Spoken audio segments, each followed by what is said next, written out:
Welcome to Grain on the Brain by the Prairie Organic Grain Initiative. We're working to create resiliency and stability in the prairie organic grain sector. Tune in each month as we're joined by an industry expert and farmer to discuss important issues in organic grain farming.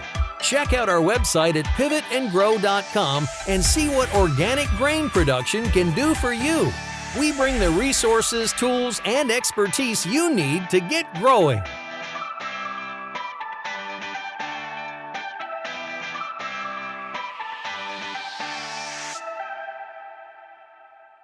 Welcome, everyone. We're here with Brenda Frick, and we're going to talk today about weeds in organic cropping systems.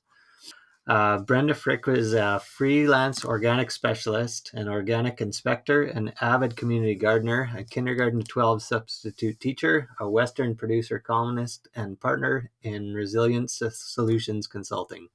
She has a PhD in weed ecology and teaches a university-level online organic weed management course and an elementary school gardening program. She's worked with the organic community for over 25 years, acting as liaison between scientists and farmers. And I've had the pleasure of sitting in on a few of her lectures in the past, and she always has some interesting stuff to talk about weed management. And so we're happy to have you here today, Brenda. Well, thank you. So our topic for today's podcast is dealing with weeds and getting, I forget if it was getting into the weeds or getting out of the weeds, but we'll get into the weeds, I guess, in the short term. Sounds good to me. Reel me in if I get too carried away. Will do. Thank you. So my top question here, or the first question I wanted to talk about, was just some of the problem weeds that you see in cropping systems through your work. Basically, the weeds on organic farms are the weeds that are on everybody's farm before they spray them away. Basically, the most common things that organic producers are dealing with are Canada thistle and lamb's quarters and wild mustard and just the usual players in the system. Which ones are particularly a problem at any particular time depends as much on weather as anything else. And do you have concerns, I guess, about a shift in weed species or some problem weeds that we may see coming down the pipe that are of greater concern for you than the ones that we're kind of getting used to dealing with? Well, one of the weeds that is particularly problematic for people in southern Saskatchewan is field bindweed. And it's a problem in part because it's new and in part because it's really difficult to control. But in the future, I think because climate or weather has such a huge effect on things that climate change may bring us a bit of a new weed profile. But the weeds that we have grow everywhere. So I don't think we'll lose any that way. But we may get a few that are a little less winter hardy and aren't as big a deal now, but that might be able to survive a weakening winter perhaps. But I've always kind of been of the opinion that some of the weeds that we see on our farm, and I think probably most producers would say the same thing, are a symptom of some other issue or an issue in their cropping system that's leading towards them having those type of issues. Well, weeds certainly respond to what you do. And so if you change your system, you can get changes in your weed population. I know a lot of people are trying to reduce tillage, for instance, and there are lots of very good reasons to reduce tillage, but reducing tillage makes it more likely for your Canada thistle to survive or your quackgrass or whatever. And so there are some changes in the weed populations that are, or the weed communities that are a result of what we do. And they can also be a result of the fertility in the land. And a lot of weeds are very responsive to fertilizers and whatnot and really do well with them. And then we get them doing less well, usually with a lower fertility. But there are some that can manage with a particular deficit, and then you see them more often as you begin to have a problem with a deficit in that nutrient. Are there some common, I guess, successful weed management options that you're seeing people implement that seem to be working well for them? Or Yeah, in some ways that's a little difficult because herbicides are very effective, and people want to see an organic weed method that's as effective as herbicides. And herbicides can be, 95% effective. The organic weed management practices aren't that good by themselves. They need a team player sort of approach where you use several different techniques in order to get the best result. And when you think of it, why not fine tune your whole farming system and all of the things that you do in order to get the best weeds result? And if you can do several things, 3 or 4 or 5 different techniques, then you can be on top of it. But if you only want to tweak one little thing and see magic, that's really hard. yep, for sure. So can you go into a few of the big things that you see as being part of that system? Well, one of the simple, maybe a little expensive, but not too bad kind of things is just to bump your seeding rate up. And yeah, seed costs money. But if you bump the seeding rate up to 1.5 times what you would normally do, you have that much more crop out there. And basically, what happens in most systems is that your crop doesn't capture everything. So the weeds come in to take over all of the empty spaces. If you leave them fewer empty spaces, they won't do as well. So increasing seeding rate is really useful. I'm a little reluctant to recommend tillage, but it is darn useful. And pre-seeding tillage is a useful thing if you've got weeds that have come up ahead of your crop. The best possible thing for your crop is for it to be the first one out there, because largely in terms of sunshine and whatnot, it's first come, first serve. So if your crop can get there first, it can shade out the weeds. But if the weeds get there first, they shade out the crop. So you want to get a head start. That means trying to clean the slate first, of doing a tillage and getting rid of the weeds that will come up. Maybe even if you're planting a big seed and you've planted it an inch deep, you could just do a very light cultivation or harrowing before the seed comes up, so that again your crop seed is coming up, the seedling is coming up into a clean field, and that will give it a head start. Some crops tolerate a certain amount of in-crop tillage, harrowing or rotary hoe or something like that. Sometimes having an intercrop helps, like putting sweet clover underneath a wheat crop, say. If your wheat is up and it's about time to harrow, broadcast a little sweet clover and then harrow that in. And maybe sweet clover will be your weed rather than lamb's quarters or something. And then careful how you harvest, so you're not picking up a bunch of weeds, blowing them out the back of the combine and setting yourself up for next year. Gather up that stuff. Manage that as effectively as you can.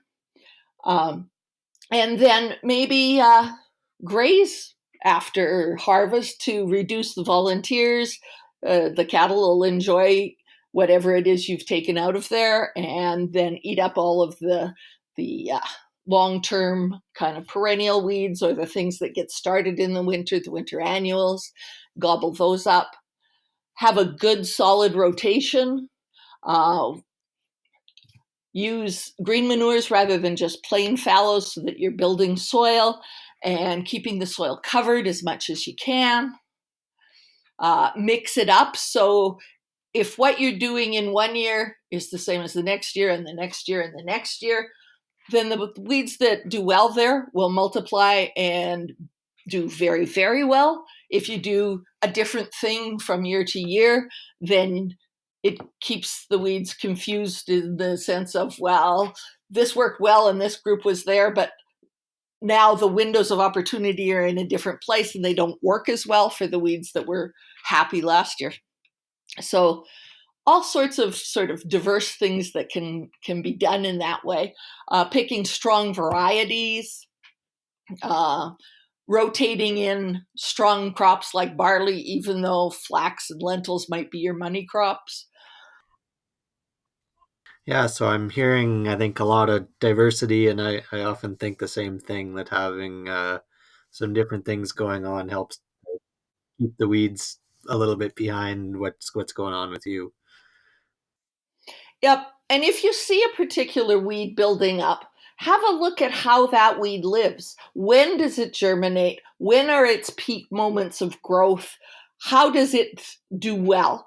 And fill in things during those opportunities. If it's something that is doing really well over the winter, or in the fall and then again in the spring, maybe having a winter annual crop, fall rye, a sweet clover, something like that during that time will take that advantage away from it. Are there any kind of novel or different weed management strategies that you're seeing have success, whether that's equipment options or other things that we haven't kind of talked about? Mm. I kind of like the comb cut as far as a piece of equipment that goes into a standing crop at a little later point so that you can actually get some control if you weren't able to do that early in the season. I am really impressed with some of the work coming out of Martin Ence's lab, particularly around grazing termination for green manures. I really like that kind of work. I hear that some people in Alberta have started looking into robot weeders, which is kind of an exciting idea. They're kind of like those Roombas for vacuuming, but they just go down the rows and they eat out or nip off the little weeds there, and they are able to recognize your crop from anything else, so they can kind of do that. I don't know that that has big field, extensive uh, value there. But for small scale horticultural crops, that looks like a cool and interesting idea. I wondered if you'd be able to speak to any tough to manage weeds. I know probably the weed that I worry most about on our farm is Canada thistle. I just feel like I work pretty hard to manage patches whenever we can, and that's the one weed that I really feel like if it did take hold, I don't know what I would do to kind of deal with it. And yeah, it sounds like maybe in some areas field bindweed would be another one to talk about as far as just management strategies that you feel work for those two weeds. Okay, well, Canada thistle is one of the things that we really had an increase in here in Saskatchewan when it was quite wet for a number of years, because tillage is kind of an obvious answer for Canada thistle, and you can't go in when it's too wet. So the Canada thistle kind of got away on a lot of people.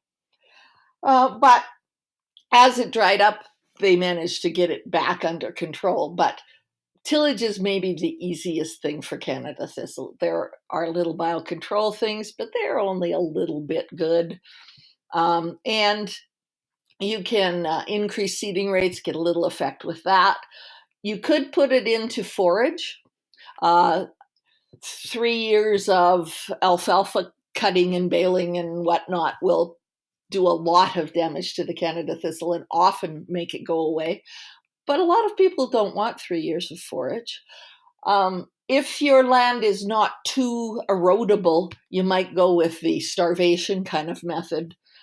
Sometime when the Canada thistle is just starting to bud, just has the blossoms on it,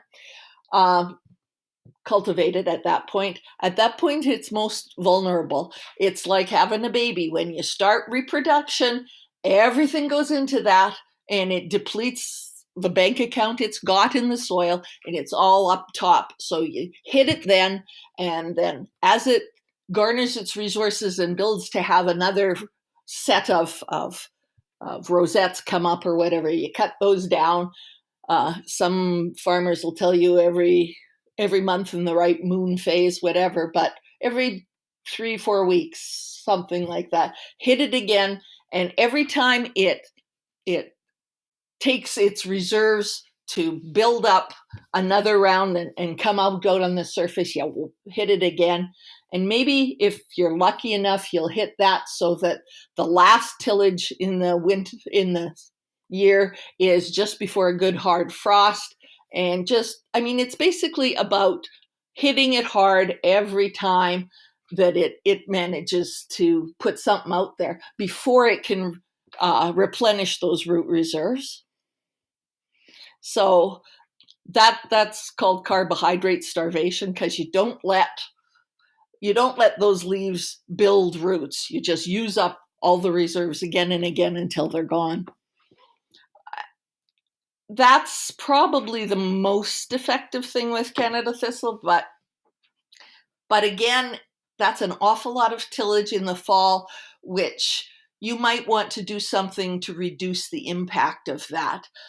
Put in barrier strips that are kind of your tillage machine width apart, so that you can do this tillage without, and still have like little crop shelter belts in your field, or little areas where you're holding the soil against erosion. Maybe put in a fall cover afterwards to just to keep that okay, keep that from eroding. But balancing that with forage would be a good thing, because forages build the kinds of things that tillage destroys. So that might be a good balance. Bindweed is like Canada thistle, but worse in some ways. It has the same kind of depth of roots. It spreads wide as well as deep, and it really makes a lot of seed that's very dormant. So it's kind of got everything a weed should want.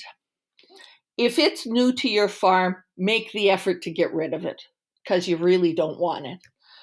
But if it's part of what you have to deal with, then reduce its ability to spread as much as you can. Manage that area separately, perhaps, or last with any tillage equipment, so that you don't drag it into the rest of the field. I hate to say the best you can do is not make it worse, but that might be true. There are biocontrol agents that are being used in southwestern Saskatchewan. I'm not sure yet how well that's doing, but that might be an answer. I have another one that I'm concerned about, though, and that's alfalfa. Alfalfa is a very common weed, right? It grows in all the ditches. When we have GE alfalfa make it here, that will be a problem, because it may take alfalfa off of the organic farmers' crop list, and that would be very sad. But I do see organic farmers playing around with other perennial forages and trying to find different answers about that. But that, I think, is one of the things that may be, as time moves forward, one of the issues that we have to deal with. And as you know, alfalfa is not easy to get rid of either. On the bindweed front, I wanted to be clear. I know a lot of people call wild buckwheat bindweed, but this field bindweed that I'm talking about is a different one. I wonder if I don't honestly even know what it looks like. I wonder if you could describe it a little bit so people know what to keep an eye out for. Okay. Field bindweed has leaves that are about the same shape as wild buckwheat, but everything else is different. Basically, it looks like miniature morning glory plants when it flowers. So it will look like bindweed, or it'll look like wild buckwheat, and it'll crawl all over the ground too. So that will be similar, but the seeds and the flowers are entirely different. And if you pull it up at all, its roots are extensive. When you pull up a wild buckwheat, it has a little taproot. It's not a big deal. When you pull up a field bindweed, it will be attached to every other field bindweed, kind of the way quackgrass runs on those little runners, the rhizomes that go all over the place and have a bud here and the bud there. It does that. It also has deep roots, kind of like Canada thistle. So the worst you can think of Canada thistle and the worst you can think of quackgrass, put those together with a cheery little morning glory flower. Actually, yeah, field bindweed is kind of perfect weed in some ways.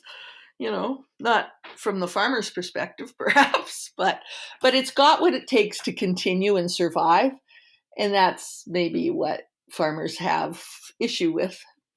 Yeah, for sure. And I wanted to go back to the alfalfa as well a little bit. I remember watching our neighbor every spring. He would burn ditches, and I think that's what he was trying to manage. Was any did I say alfalfa? Because I meant Canada thistle. Uh, Canada thistle in the ditches.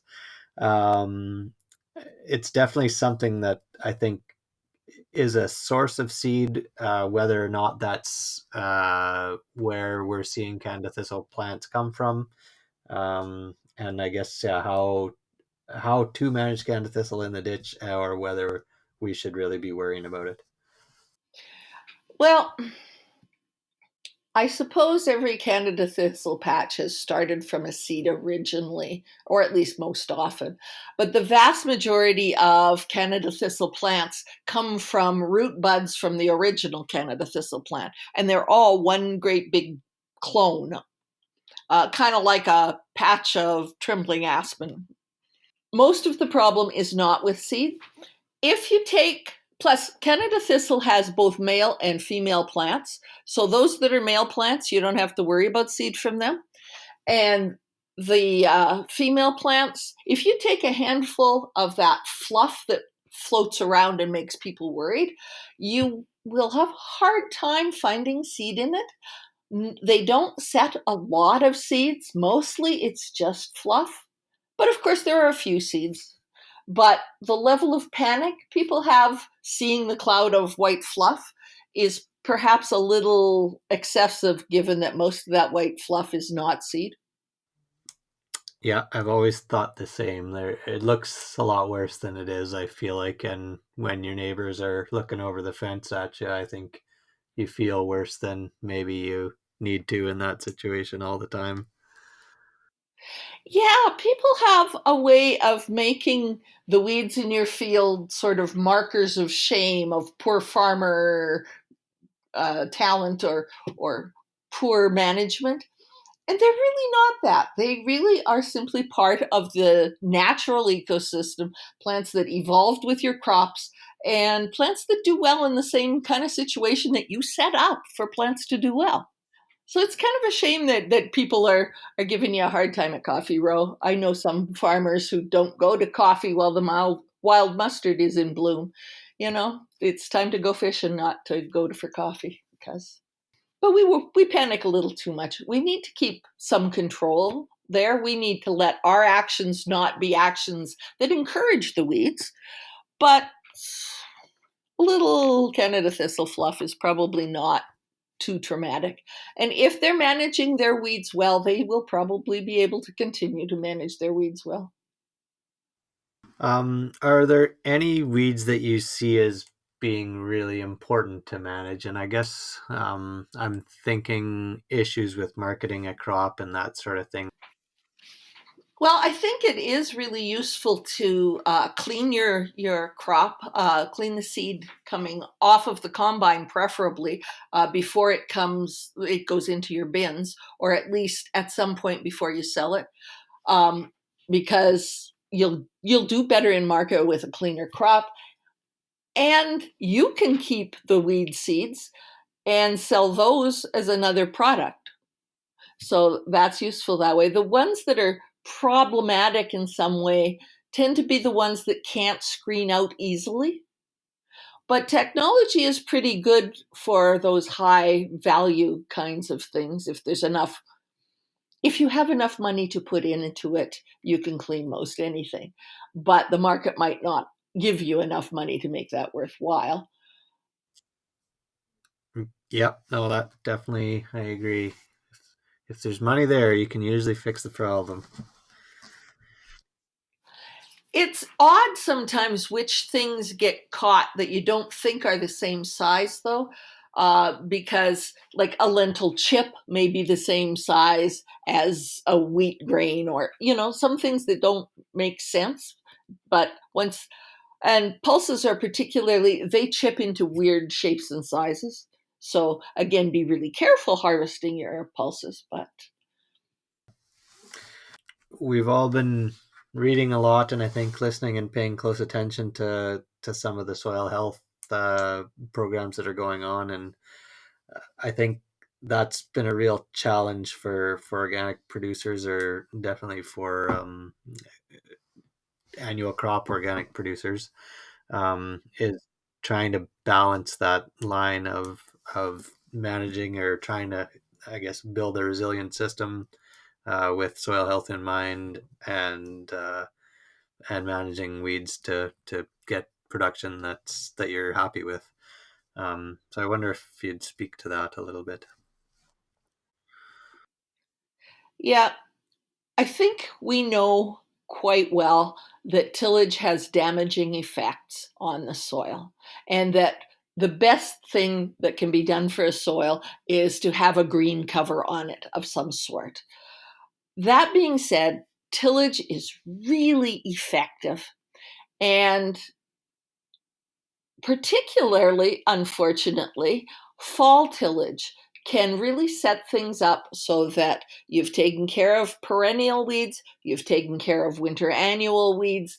It's just so much easier to get things going in the spring once you've had a fall tillage. But the fall tillage sets things up for all manner of overwinter erosion issues, soil that runs with the snow melt and whatnot. And it's just exposed for so much longer to the wind. They've done some research at the Swift Current Research Station of Ag Canada on reducing tillage in general and specifically in the fall. And they have ended up with test plots so full of Canada thistle that they can't really function in growing a crop. So it's a balance. You need to deal how you can deal with those things. And if you have to have a lot of tillage to make things work, there are ways of ameliorating that. The biggest of those is probably to grow forage, because it builds soil in a way that compensates for the damage of tillage, and to have some kinds of we used to have shelter belts. Those were a wonderful idea. But some kinds of barriers between different fields, or if you're growing something like lentils, maybe every so often you plant a few, or if you've got a seed box that divides that way, just one part of the seed box into barley or something, so that it's holding against the wind when the plants are small and sad and not holding the soil together. There are things that can be done that are positive. And I know Diane Knight at the University of Saskatchewan has talked about how the effects that farmers who are growing green manures, and particularly nitrogen green manures, especially the big ones like sweet clover, are building soil at a rate that they don't see the same kind of damage to soils that you see on a farm without forages. So, you can make a difference, and if it's all a balance, that you can move the balance more in your favor. It's becoming much more popular now in the farming community in general to grow cover crops and mixed cover crop cocktails and things of that nature. And the idea of keeping a field green as much as is possible is really a healthy thing for the soil, particularly healthy for the soil microorganisms, because when you take the crop off and when the crop is dead, there's nothing for them to eat until you've got some more living plants there. So even putting oats on at the end of the season, they'll frost off. That's okay. Then you don't have to deal with them next year. But they'll hold the ground for a while and supply those soil organisms if we happen to have a year where it doesn't get a killing frost until November. Or, having at least part of your green manure season covered is good, but you can actually cover a number of things. If you terminate one green manure, you can plant another one after it. You can even, another thing, Martin Nance is a brilliant guy. One of the things that he realized is that you don't have to have green manure crops that are well adapted here in general. Like I think of something like sorghum. Well, we couldn't grow sorghum here. Well, you can if it's a green manure and you don't carry to get seed off of it. It's just that it won't grow to seed, but it'll still grow to biomass and feed the soil and have something really good to till into the soil when you're done. Yeah, I think that's a really good point. I know we've been experimenting more with doing our fall tillage and getting that out of the way, and then either broadcasting or going in with the drill and trying to establish something. We had a wheat field last year. We seeded to a mix of flax, oats, and fava beans, probably 3 weeks or even a month after harvest. And I found a neat app, and I can't remember the name of it, but I think if you're looking for it, you'll find it.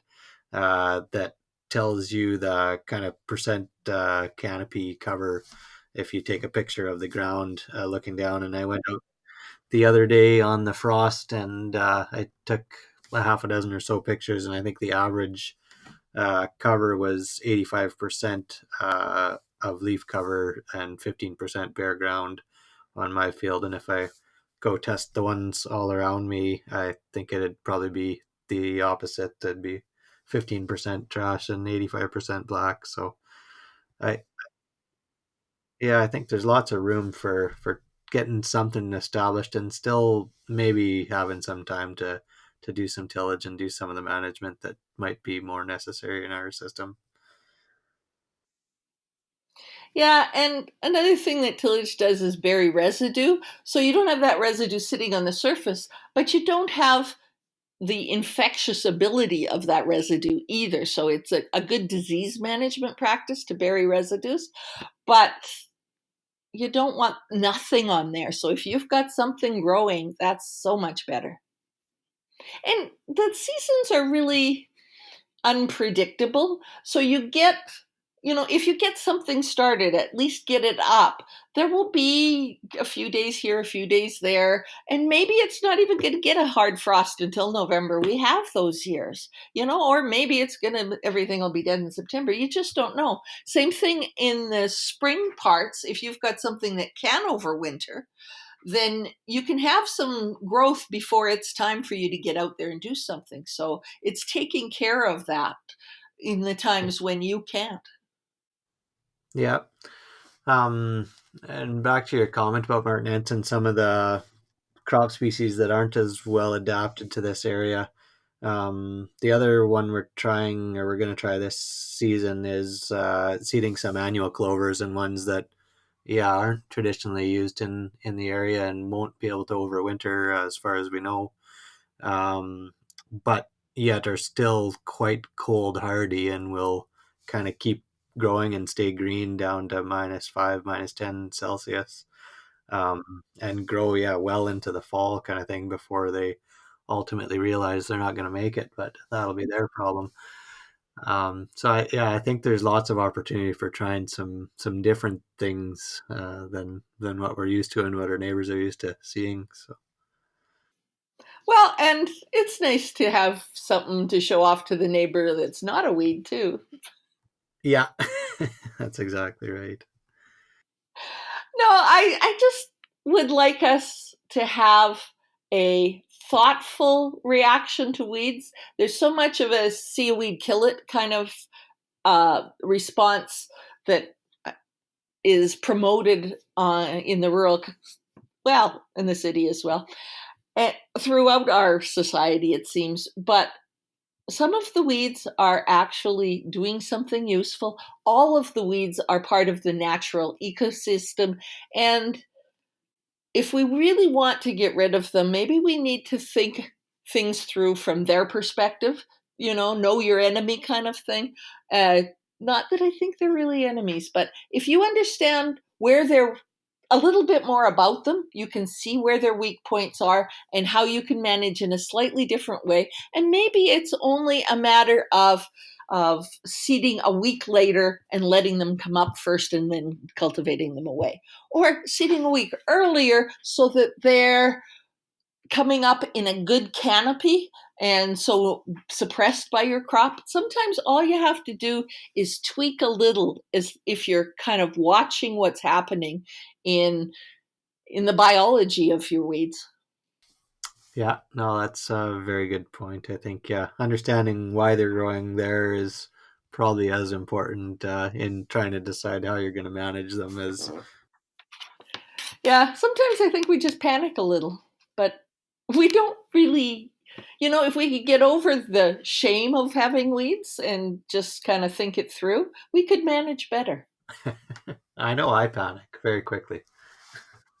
One of the things that is good for the Pivot and Grow folks is I'm the Pivot and Grow 1-800-ASK an Expert person. An awful lot of those calls come to me. So if you go to the Pivot and Grow website and just call their 1-800 number, many of those come to me. That's perfect. Yeah, I often find things on that Pivot and Grow website that I didn't know exist, and I encourage everybody listening to feel free to have a read through, and there's fact sheets and different farmer profiles and all sorts of stuff on there that you'll find very useful if you can find the time to go through. Thank you, Brenda, for joining us. This has been a pleasure, and I think everybody that's listening will be happy to hear some of your tips. Well, you're welcome. Thank you for inviting me. Check out the Pivot website at www.pivotandgrow.com. It has tons of resources to help you through each step of your farming journey, from transition to production, marketing, and research. You can also follow us on Twitter and like us on Facebook at Pivot and Grow, or join in the conversation using the hashtag Pivot and Grow.